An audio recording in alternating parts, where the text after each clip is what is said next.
తుఫాను కారణంగా అతలాకుతలంగా మారిన నెల్లూరు నగరం రోడ్లన్నీ కూడా ఖాళీగా మారాయి.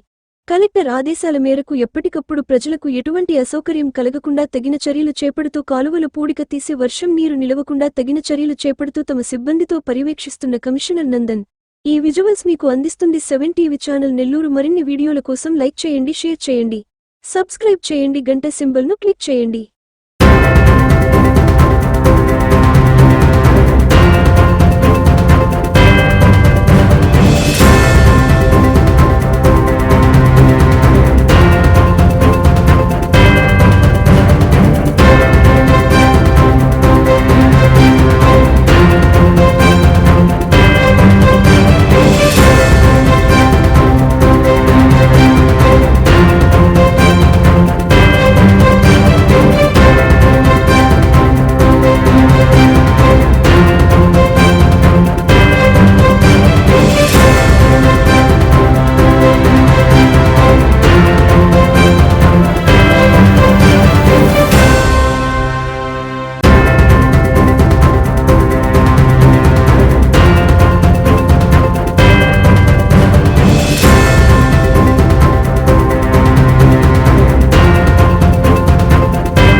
మరిన్ని వీడియోల కోసం మా ఛానల్ని లైక్ చేయండి, షేర్ చేయండి, సబ్స్క్రైబ్ చేయండి.